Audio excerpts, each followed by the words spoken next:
Boa tarde a todos e a todas. Eu gostaria de agradecer inicialmente ao Conjunto Cefés-CRES a oportunidade de participar desse evento, um evento de uma dimensão que até então eu não esperava. Não,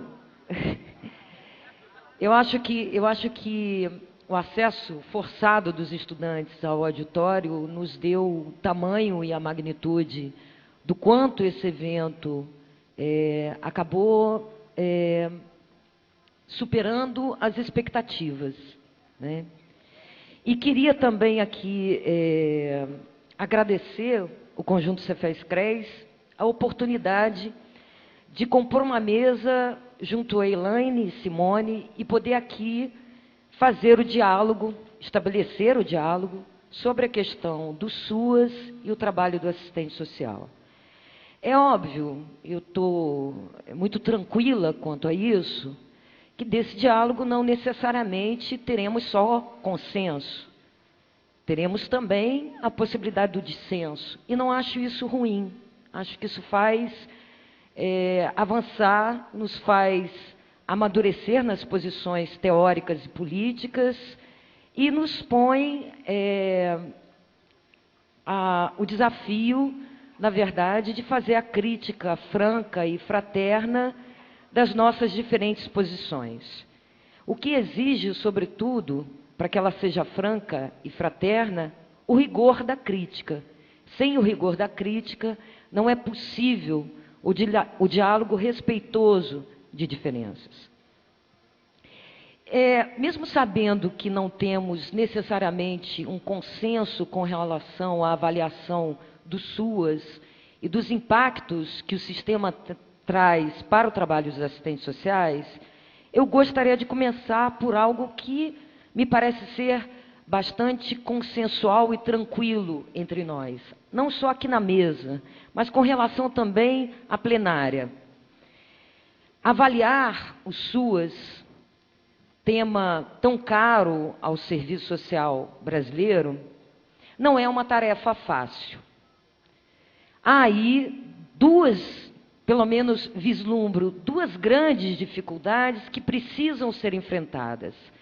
Quer seja na perspectiva de acentuar os avanços do SUAS, quer seja na perspectiva de acentuar não apenas os avanços do SUAS, mas também os seus limites. A primeira grande dificuldade que eu gostaria aqui de ressaltar é que o SUAS, embora nos remeta a um tema que não é propriamente novo no conjunto da categoria dos assistentes sociais e dos trabalhadores da assistência, já que essa categoria, os trabalhadores da assistência, vem reivindicando a constituição de um sistema nacional de assistência há pelo menos 20 anos, o SUAS, enquanto um sistema vivo, real, efetivo, é algo recentíssimo, sobretudo se considerarmos no plano de uma análise da história. O SUAS só ganha, ou esse Sistema Nacional de Assistência Social, tão ambicionado pela categoria dos assistentes sociais e os trabalhadores da assistência, só ganha condições efetivas de existência muito recentemente. É apenas em 2004, com o anúncio da Política Nacional de Assistência Social, que são dadas as condições primeiríssimas do nascimento de um sistema único de assistência social. Portanto, avaliar algo que é recentíssimo não é uma tarefa fácil. Há que se ter cautela, há que se ter prudência, há que se pensar que a avaliação desse sistema, que é muito recente entre nós, nos impõe um balanço provisório. E nos impõe, sobretudo, um balanço prospectivo, um balanço de uma análise que aponte não só para o presente, mas que tenha a condição de apresentar tendências futuras. Tenha a condição de olhar para o presente, mas apresentar esboços, mesmo que ainda provisórios e precários, do que está para vir, ou do devir. Nesse sentido, acredito que é muito mais adequado conceituar ou nominar os SUAS de nascituro do que propriamente de jovem, que me perdoe a professora Aldaís Sposati. Creio que os SUAS, e vou falar disso aqui, os SUAS entendido não só como um novo modelo de gestão da assistência social pública, mas também com um outro elemento que lhe é fundamental e vital, os SUAS enquanto a constituição de uma rede pública socioassistencial, ainda está para nascer. Parte dele está sendo encaminhada, parte dele está sendo construída, mas o SUAS ainda não foi plenamente implementado. Então, reforço aqui um balanço do SUAS para apontar seus limites ou seus avanços, um balanço do SUAS que venha a afirmar a tese da assistencialização da Seguridade ou refutá-la, tem que necessariamente ser prospectiva e provisória. Segunda grande dificuldade é que o SUAS traz esse SUAS que, no meu ponto de vista, ao invés de ser jovem, é muito mais um nascituro, um ser que ainda está para nascer, embora já concebido. Esse SUAS abre a possibilidade efetiva e real de ser um marco no campo da assistência social brasileira. O SUAS tem a possibilidade de mudar inteiramente a face da assistência social brasileira. Traz em potência a condição de alterar traços tradicionais e históricos desse campo. Traços esses que os trabalhadores da assistência social e os assistentes sociais vêm denunciando e buscando superar. Portanto, o SUAS é, na verdade, o SUAS abre a possibilidade de edificar uma outra era da assistência social. Devemos reconhecer isso. Quem não reconhecer isso não tem a capacidade de entender o SUAS. Mas, ao mesmo tempo, essas imensas novidades e alterações tão profundas do campo da assistência carregam uma dose de tentação, carregam uma sedução. Sedução que devemos evitar, porque ela é limitadora do balanço que podemos fazer das inovações que o SUAS traz. Temos a tentação, diante das profundas promessas de mudança objetivas que o SUAS traz, de avaliar o SUAS apenas olhando o campo da assistência social. Comparar o SUAS, o que a assistência social brasileira está se alterando e pode vir a ser com relação ao seu passado. Eu quero dizer que este é um movimento de análise importantíssimo. Nós não podemos jogar isso fora. Nós temos que entender o que significa a montagem de um sistema único, hierarquizado, descentralizado, nacional da assistência com controle social no campo de uma política que sempre foi considerada e tratada como a não política, que sempre foi considerada, vista e tratada como benemerência. É óbvio que avaliar o SUAS, avaliar com seriedade, implica em olhar o passado e o presente, ou o passado no presente da assistência. Mas não só. Fazer essa análise e parar por aí é, na verdade, empreender uma avaliação limitada do SUAS. É necessário ampliar a avaliação do SUAS, como condição de pensar efetivamente quais são as possibilidades reais das mudanças que potencialmente ele traz. Isso implica em avaliar o SUAS não só em relação à história da assistência ou o quadro da assistência social brasileira na atualidade. Implica em avaliar o SUAS frente ao quadro da Seguridade Social Pública, frente ao quadro das políticas sociais brasileiras. e da relação destas com a política econômica.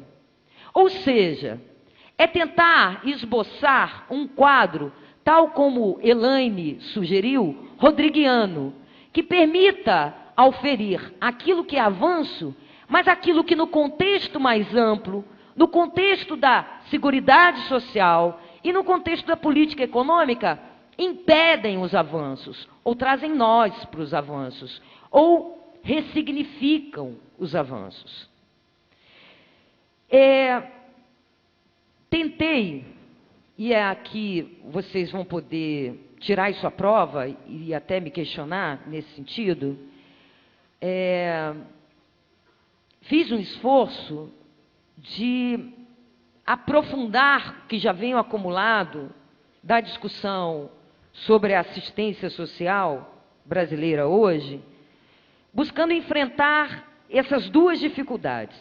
Ou seja, me esforcei para fazer uma avaliação do SUAS, para empreender um caminho de análise, de avaliação do SUAS, sem cair numa visão que se reduz à análise da assistência social, mas, ao mesmo tempo, apontando um balanço provisório e prospectivo que considere o quadro da Seguridade Social hoje e seus rebatimentos no serviço social. Nesse sentido, do esforço que tive, o que posso trazer para vocês são apenas hipóteses. Hipóteses que merecem maior investigação, hipóteses que merecem ser debatidas e ser, na verdade, serem, na verdade, confrontadas com o real. E devo aqui advertir que as hipóteses que trago agora para discussão, hipóteses abertas, portanto, porque são polêmicas, são de minha inteira responsabilidade, embora tenham convergências com a argumentação e com a análise feita pela professora Ana Elizabeth Mota na mesa pela manhã. De que hipóteses eu estou falando? Me parece, eu estou convencida disso, isso não significa que eu não esteja aberta para o debate. Me parece que o nascimento do SUAS, a constituição do SUAS, esse fenômeno tão recente, nos indica que estamos diante de um fenômeno extremamente paradoxal. Por um lado, um forte e inédito investimento do Estado na assistência social. Investimento esse que implica num crescimento da visibilidade, da importância, da estratégia dessa política setorial. Crescimento esse que é, na verdade, fruto de uma política nítida, clara, do governo federal e que tem seus espraiamentos pelos outros entes federativos. E crescimento esse que parece apontar para a constituição de uma política pública de assistência social, política pública de seguridade social. Portanto, à primeira vista, esse crescimento parece indicar o acolhimento pelo Estado de demandas colocadas por setores progressistas da sociedade e do próprio serviço social. Demandas essas que fortalecem os ganhos da Constituição de 88 e que se põem na perspectiva de aprofundar a cidadania e a democracia em nosso país. Contudo, e aí eu vou explicar depois onde se baseia, na verdade, essa minha hipótese. Eu estou me baseando sobretudo no Rio de Janeiro, e aí vou enfrentar a polêmica se o Rio é emblemático ou não é emblemático nessa discussão, se ele deve ser parâmetro ou não. Mas voltemos cá ao fenômeno paradoxal, para que vocês entendam a minha argumentação e possamos aí travar o debate de forma mais tranquila, sem nos imiscuir de enfrentar as diferenças. Esse crescimento que parece indicar, num primeiro momento, num primeiro plano, uma resposta aos anseios dos setores progressistas da profissão e da sociedade, que parecem indicar, enfim, a conquista da assistência como uma política de seguridade pública, contém também uma face não tão explícita, que é desse mesmo crescimento apontar numa direção de retrocesso, não numa direção de conquista, na direção da assistencialização da Seguridade Social e, por tabela, a assistencialização da própria profissão dos assistentes sociais. Quero aqui explicitar o meu conceito de assistencialização. Assistencialização aqui é usada por mim, não a partir de um preconceito com relação à assistência ou uma análise nihilista que considere a assistência um fardo que pesa sobre a seguridade ou sobre as políticas públicas. Quero aqui acentuar que a assistencialização da seguridade significa a constituição de uma seguridade minimalista, uma seguridade emergencial, uma seguridade nos termos em que Elaine apontou da focalização.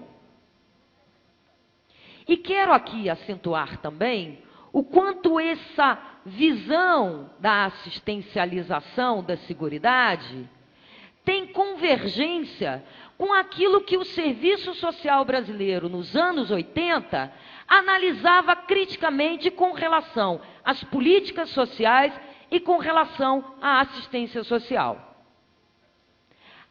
O caráter assistencial, não só da assistência, mas das políticas sociais brasileiras,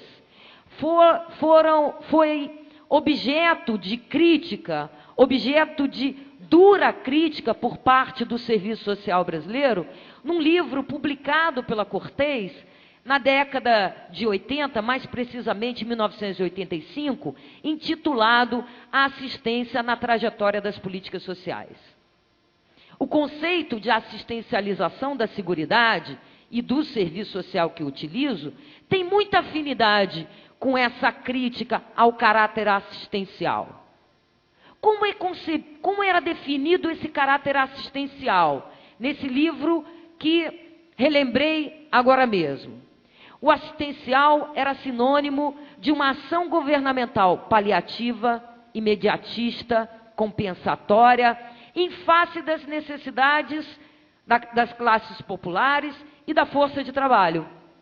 O emergencial, nesse livro, era identificado como uma política, como serviços públicos pobres, em quantidade e em qualidade, voltados para cidadãos pobres e miseráveis.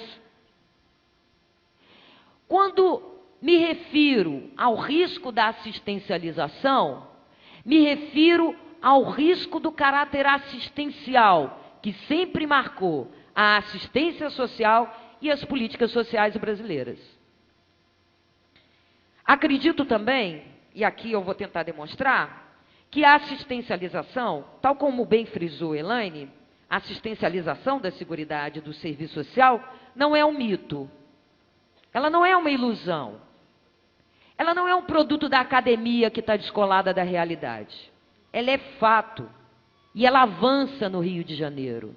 Com a Política Nacional de Assistência, com o anúncio da Constituição do SUS, que se abre a perspectiva de se conceber um sistema nacional que unifique, que padronize, que racionalize a assistência social brasileira. E isso não é pequeno. Se olharmos a história desse campo da política setorial, veremos que ações fragmentadas, superpostas entre estados, municípios, União, é uma constante.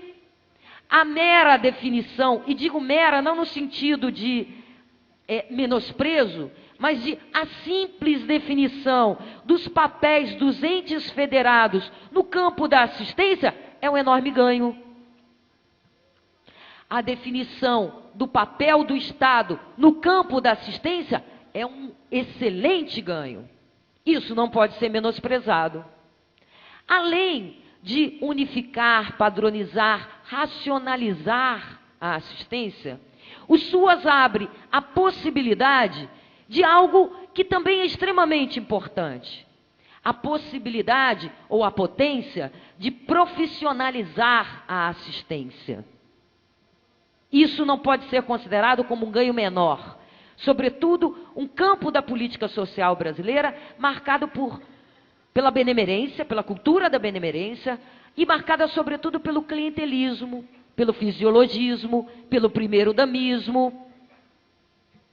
Vejam, o SUAS traz todas essas possibilidades, mas não é possível apenas essas possibilidades de superar traços tradicionais e arraigados no campo da assistência, que há muito os trabalhadores desse campo vêm denunciando e vêm tentando superar. Mas não é possível apenas avaliar o SUAS no campo da assistência, pura e simplesmente. É necessário avaliar o SUAS no campo da Seguridade Social. E não me parece um mito afirmar aqui que o governo Lula, embora tenha trazido inovações que Elaine bem ressaltou, fruto da ação militante de companheiros históricos do campo democrático popular, não é um mito, não é uma ilusão, não é um erro dizer que esse governo, esse mesmo governo que investe hoje no crescimento da assistência, mantém uma política superavitária para pagar os juros da dívida pública, usurpando recursos da Seguridade Social. Não é um mito dizer que no governo Lula, o SUS, continua insulado. O SUS continua se constituindo como uma saúde pobre para os mais pobres. Não é um mito dizer, não é um erro, não é uma fantasia, não é um engano, é real, dizer que o governo Lula acentuou a retirada e a destruição de direitos no campo da Previdência Social, dando continuidade à contrarreforma da Previdência Social. Vejam, os ganhos do SUAS têm que ser pensados na relação com a Seguridade Social. E o desmonte da Seguridade Social não se reverteu. Ao contrário, se aprofundou. Então, como é possível avançar na assistência social como política pública de seguridade social afiançadora de direitos, mantendo-se o superávit primário, o desmonte da seguridade, e mais, acentuando uma cidadania dualista, uma cidadania do consumidor, ofertando serviços para quem pode pagar, e uma cidadania pobre, serviços pobres para os mais pobres. Eu quero aqui dizer que, no meu ponto de vista, o risco da assistencialização da Seguridade Social compreende também um risco da assistencialização do próprio SUAS. Como bem dizia a Elaine, o problema não está no SUAS. O problema não é determinado em si pelo campo da assistência. O problema não é que a assistência tende a crescer, se expandir e ganhar importância no conjunto da Seguridade Social. O problema é que ela cresce, se expande e ganha importância num contexto que é regressivo em face à afirmação de direitos, num contexto que é regressivo em face à ampliação de serviços públicos. Eu quero dizer que, nesse contexto, há um risco enorme do SUAS almejado, do SUAS pretendido, do SUAS desenhado na Política Nacional de Assistência, se implantar de forma muito incompleta. Eu dizia anteriormente que o SUAS é um nascituro. Isso não significa desconsiderar as implementações dos CRAs, as implementações da própria política nacional em todo o território. Mas significa dizer que o SUAS não é apenas um novo modelo gerencial da assistência social. Ele requer uma política de recursos humanos que supere a precária contratação de seus trabalhadores. Ele implica a implantação da NOB-RH.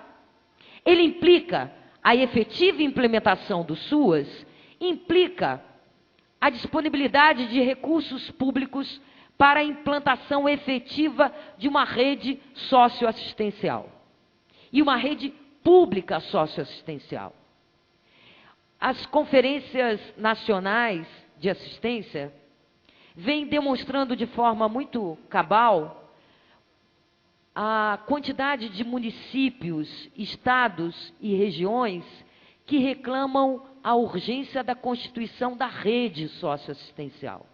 Sem rede socioassistencial, sem contratação via concurso público, portanto, trabalho protegido para o SUAS, não nos darão a implantação efetiva do SUAS. Nos darão a possibilidade do SUAS ser implementado pela metade. E, portanto, daqueles ganhos anunciados, serem ressignificados numa outra direção, na direção da constituição, não do fortalecimento das conquistas possíveis com a Constituição de 88, mas da remodelação da Seguridade, configurando como dever público uma proteção pobre para os mais pobres. Dizia que estou convencida de que essa assistencialização da Seguridade e mais a assistencialização do serviço social já está ocorrendo, já tem vida real. Ela já se encarnou em alguma região. E essa região é o Rio de Janeiro. Ou seja, o município que melhor espelha, ou um município que demonstra o quanto esse risco da assistencialização da Seguridade do serviço social já se concretiza, é o Rio de Janeiro. E eu queria aqui explicar por que para mim, o Rio de Janeiro é um parâmetro para o balanço do SUAS. Já que se trata de apenas um único município e o SUAS diz respeito a um país sobretudo heterogêneo, econômica, política e culturalmente.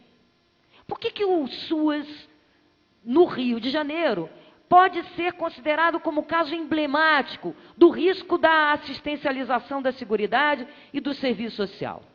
Tenho aqui pelo menos 3 grandes motivos para considerar o Rio de Janeiro como um parâmetro importante para pensar os riscos da assistencialização da Seguridade Social que o investimento na assistência por parte do Estado trazem.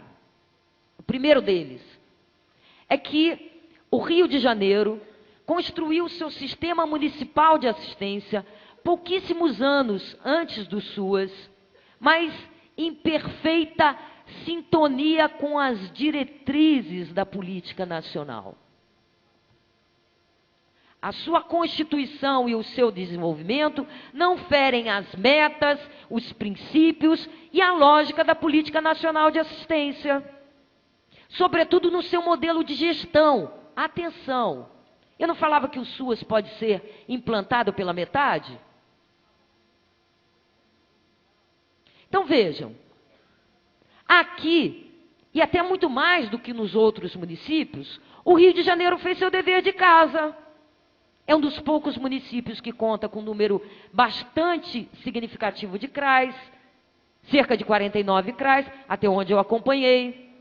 É um município que conta com um quadro de serviço social à disposição do sistema, num número significativo, e atenção, via concurso público, cerca de mais de 1.000 assistentes sociais estão à disposição do CIMAS. Então, atenção, temos que ficar alerta.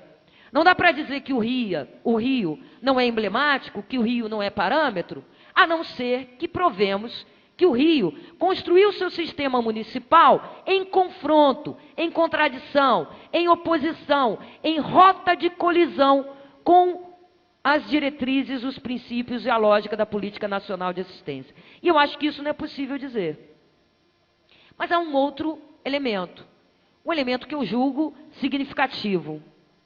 O SIMAS, esse Sistema Municipal de Assistência Social do Rio de Janeiro, não está em confronto, muito pelo contrário, com a conjuntura mais ampla da Seguridade Social. Não está em confronto, muito pelo contrário, caminha na mesma direção da política macroeconômica do país. O investimento da assistência que a Prefeitura do Rio de Janeiro fez, sem investir em saúde, em educação, em habitação, não se opõe à lógica do superávit primário, não se opõe ao desmonte da Seguridade Social.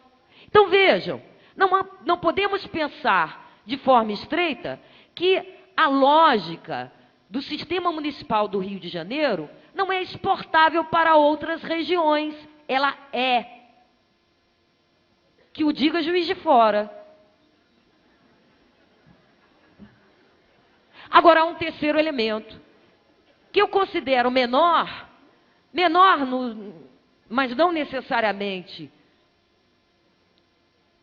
desprezível, é que os atores envolvidos na construção do SIMAS, hoje estão também no Conselho Nacional de Assistência.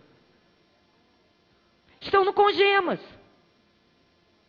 Nós não devemos considerar isso um dado relevante para que a lógica assistencial do Rio de Janeiro, que assistencializa a Seguridade Social e o Serviço Social, tenham espraiamento? Não acho que basta dizer que o SIMAS foi construído a partir de forças político-partidárias muito distintas daquelas que estão no Executivo Federal. Não basta dizer isso. Eu acho que isso tem que ser colocado muito mais como uma questão do que propriamente como uma resposta. Muito mais como uma pergunta do que pura e simplesmente como algo que minimize o caso do Rio de Janeiro. Por fim, só para terminar, para concluir, quero aqui elencar aquilo que me parece a face mais evidente da assistencialização da Seguridade Social e, sobretudo, do Serviço Social no caso carioca. É óbvio que essa face poderá ter contornos os mais variados, dependendo das diversas regiões do país e dependendo, sobretudo, da interlocução da categoria profissional dos assistentes sociais. Mas não só. Quais são esses elementos que demonstram essa face de retrocesso da assistencialização da Seguridade e da profissão no caso do Rio de Janeiro? O primeiro deles é que aqui se deu, de forma explícita, nítida e inquestionável, a redução do serviço social a uma profissão da assistência social. Aqui, todos, não alguns, todos, o contingente profissional todo do serviço social na Prefeitura do Rio de Janeiro foi colocado à disposição do Sistema Municipal de Assistência. Foi subordinado administrativamente e também tecnicamente à Secretaria de Assistência Social, independente da sua intervenção na saúde, na educação, na habitação e em outras pastas.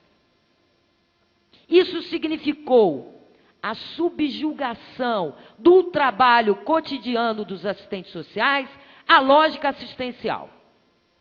E dou aqui 2 exemplos. No caso da saúde, o SIMAS acentuou uma prática profissional extremamente conservadora. A atuação do serviço social restrito à emergência social, aos casos sociais na saúde. Algo que confronta não só a política de assistência pública que queremos, mas a política de saúde pública que queremos, que reforça no âmbito da saúde pública, a lógica da medicina clínica privatista, que considera condições de vida e condições de trabalho como algo que não diz respeito à saúde. Mas há uma redução também de escopo, uma redução de espaço profissional e uma redução ideopolítica na educação. Muitos assistentes sociais foram com cimas lotados em unidades escolares, em escolas. Mas muitos deles viram a sua atuação empurrada, digamos assim, ou incentivada, ou subordinada ao mero acompanhamento das condicionalidades exigidas pelo Bolsa Família. Eu quero dizer aqui, tá, tudo bem, e numa cidade progressista isso é possível? Meus caros, eu estou convencida de que isso sim é um mito.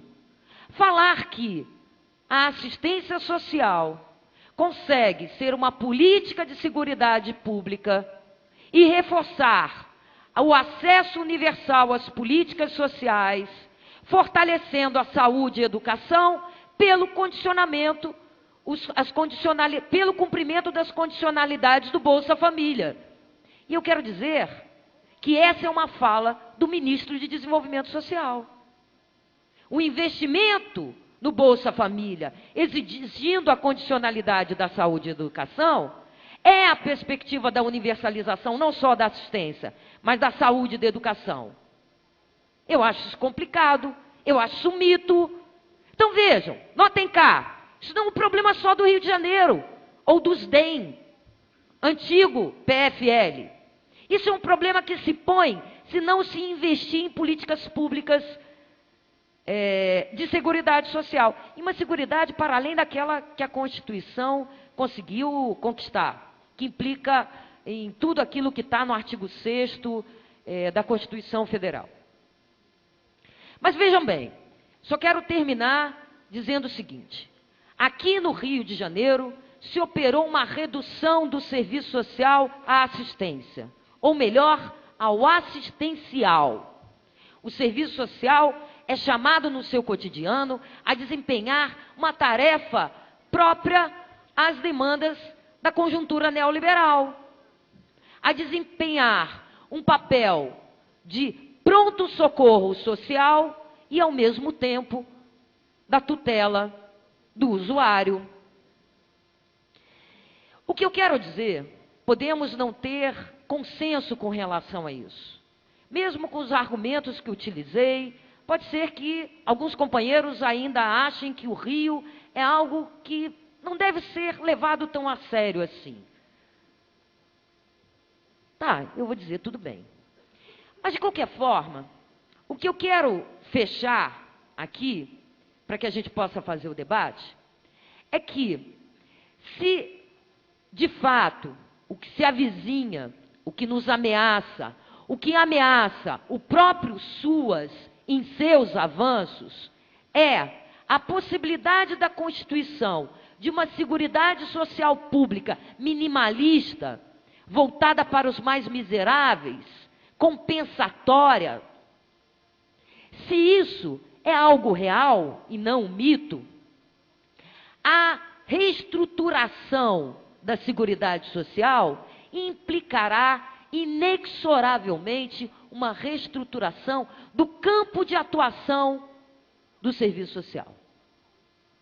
E, portanto, das demandas que serão postas para essa profissão. Temos que ficar atentos a isso.